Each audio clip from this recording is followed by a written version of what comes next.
존경하는 헌재 재판관님, 박성재 법무부 장관, 국회 탄핵소추위원, 국회 법사위원장 정청래입니다. 피청구인 박성재 법무부 장관은 대한민국의 법무 행정을 총괄하는 법무부의 수장이자 대통령의 국정을 보좌하는 국무위원입니다.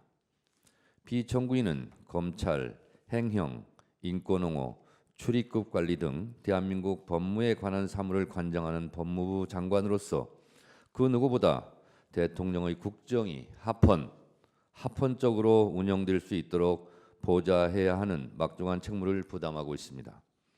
피청구인 박성재는 헌법 제89조에 명시되어 있는 계엄과 그 해제를 심의해야 되는 국무회의 국무위원의 일원입니다.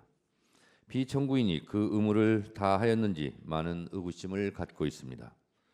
피청구인은 지난해 12월 3일 대통령 윤석열이 비상계엄을 선포할 때 한덕수 국무총리보다도 먼저 김용현 국방부 장관, 이상민 행안부 장관과 함께 대통령 집무실에 모여 전국 비상계엄 선포에 관하여 논의하였음에도 내란 우두머리 피의자 대통령 윤석열의 위헌 위법한 전국 비상계엄에 대하여 목숨 걸고 적극적으로 반대하였다는 얘기는 지금까지 명확히 드러나지 않고 있습니다.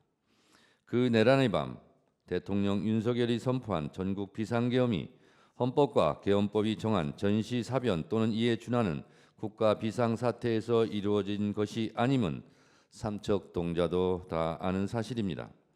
12.3 내란 사태는 비상계엄의 전제 조건도 포고령도 국회와 중앙선관위를 침탈한 것도 정치인과 법관을 체포 구금하려 했다는 것도 모두 헌법과 법률을 위반한 내란 행위입니다. 내란 우두머리도 내란 중요 임무 종사자도 내란 부하 수행자도 모두 처벌의 대상입니다. 존경하는 재판관님, 우리나라의 법무행정의 최고 책임자인 피청구인이 대통령 윤석열이 비상계엄을 명확하게 강력하게 반대하지 않고 침묵 방조하거나 헌법 파괴 현장에서 단순히 우려 표명만 했다면 그것은 대통령의 국정을 보좌하는 국무위원으로서 그 책무를 다하지 못한 것을 넘어 우리나라 법무행정의 최고 책임자로서 헌법과 법률을 수호할 의지가 없다는 것을 명백히 보여준 것입니다. 저는 국회 법사위원장으로서 대통령 윤석열의 전국 비상계엄 선포 이후 열린 법사위에서 피청구인이 당시 국무위원 회의에서 어떤 의사표명을 했는지에 대해 묻는 질문에 알 듯 모를 듯 얼버무리는 것을 수차례 목도하였습니다. 심지어 2024년 12월 10일 열린 법사위에서 직접 당시 피청구인이 반대하였는지를 물었음에도 피청구인은 단지 여러 가지 의견, 우려를 전하는 이야기를 했다고 답변하였을 뿐입니다. 피청구인은 전국 비상계엄 선포 당일 저녁 10시 30분경 과천 정부종합청사에서 법무부 긴급회의를 하여 전국 비상계엄에 따른 법무부 차원의 후속 대책을 논의하였다는 의혹도 있었습니다. 이 자리에서 법무부 감찰관은 계엄 지시에 따를 수 없다며 사표를 내기도 했습니다. 여기에 대하여 피청구인은 비상계엄이 해제된 상태인 1월 4일 저녁 7시 30분에 김주현 민정수석, 이상민 행안부 장관, 이완규 법제처장과 함께 삼청동 대통령 안가에 모여 근 1시간가량 비밀회동을 하였습니다. 이 안가 모임에서 어떤 위험한 논의가 있었는지는 정확하게 알려지지 않고 있습니다만 많은 의혹으로 남아 있습니다. 이와 같이 피청구인이 대통령 윤석열 및 다른 국무위원 등과 함께 내란 행위에 연루되었다는 의혹은 국헌을 문란하게 할 목적으로 폭동을 일으킨 내란 행위에 중요한 임무에 종사하거나 부하 수행한 행위라 하지 않을 수 없고 헌법 제7조 제2항에서 규정하고 있는 공무원의 정치적 중립 의무를 위배한 행위라 하지 않을 수 없을 것입니다.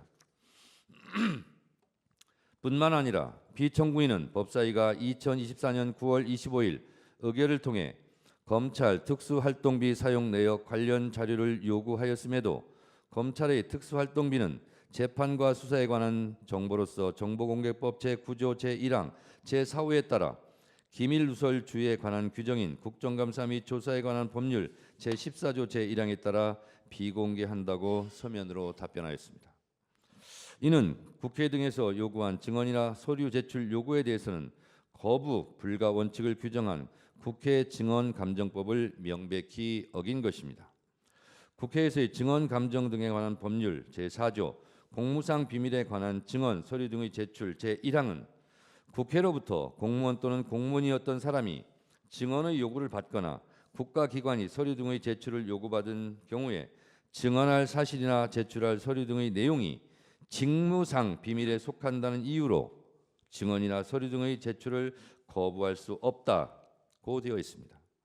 또한 피청구인은 법사위가 2024년 7월 31일 장시호 서울구치소 출정 기록에 대한 자료 제출 요구도 거부하면서 2024년 8월 23일에 열린 법사위 회의에 출석해서는 헌법적 고려, 정보공개법, 개인정보보호법 등을 종합해서 제출 여부를 결정한다고 말하여 제가 그렇다면 국회법, 국회증언감정법이 위헌이냐라고 따져 묻기도 하였습니다.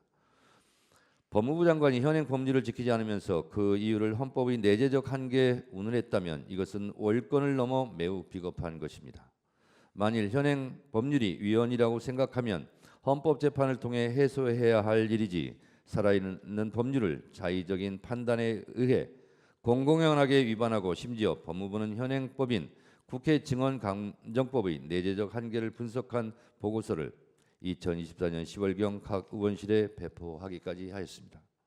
이러한 행위가 대한민국의 법무행정을 관장하는 법무부의 형태로 용납될 수 있겠습니까? 법무부의 유권 해석이 국회 의결로 공표된 현행 법률보다 우위에 있다는 반헌법적, 반법률적 태도라 하지 않을 수 있겠습니까? 이런 상황에서 법무부 장관으로서 피청구인이 어떻게 국민들에게 법을 지키라고 할 수 있겠습니까? 이와 같은 피청구인의 행위는 헌법이 부여한 국회의 국정조사와 감사권을 무력화하고 국회의 행정부 견제 기능을 마비시켜 삼권 분립의 헌법 원칙을 심각하게 훼손하는 것이자 국회를 무시한 행위라 하지 않을 수 없습니다. 피청구인의 국회 무시 행위는 이에 그치지 않았습니다. 피청구인은 2024년 12월 7일 국회 본회의에 출석하여 소위 김건희 특검법 재의건에 대해 국무총리를 대신하여 설명하고 난 후 곧바로 국회 본회의장에서 퇴장하기까지 하였습니다. 이와 관련하여 우원식 국회의장으로부터 국회에서 해당 안건을 처리할 때 국무위원이 제자리에 있는 것이 원칙이고 국민을 대하는 태도라고 주의 경고도 받았습니다. 이는 국무위원의 국회 출석 및 답변 의무를 규정한 헌법 제62조 제2항 및 공무원의 성실 의무를 규정한 국가공무원법 제56조를 위반한 것이라 하지 않을 수 없습니다. 무신분립이란 말이 있습니다. 국민의 신뢰를 저버린 어느 정부도 어느 기관도 그 누구도 바로 설 수 없습니다. 피청구인이 대통령 윤석열의 내란 행위에 관여한 행위, 국회의 자료 제출 요구에 정당한 이유 없이 거부한 행위, 국회를 무시하고 본회의장에서 퇴장한 행위는 피청구인에게 헌법과 법률을 수호할 의지가 없음을 명백히 보여주는 것일 뿐만 아니라 국민의 신뢰를 저버린 행위로 그 법 위반 정도가 중대하다고 하지 않을 수 없습니다. 존경하는 헌법재판소 재판관님, 대한민국은 12.3 내란 사태 이후 전 국민이 불안과 공포, 혼란 속에 내란성 스트레스로 몸살을 앓고 있습니다. 국론은 분열되고 곳곳에서 헌법과 법률이 공격받고 있고 서부지법 폭동에 이어 헌법수호의 최후의 보루인 이곳 헌법재판소마저 테러의 위험에 노출되어 있습니다. 나라가 위태롭습니다. 하루빨리 이 혼란을 끝내주시기 바랍니다. 대한민국 헌정 질서 유지를 위해 피청구인 박성재를 파면해 주시기 바랍니다. 현명한 판결을 기대합니다. 끝까지 경청해 주셔서 감사합니다.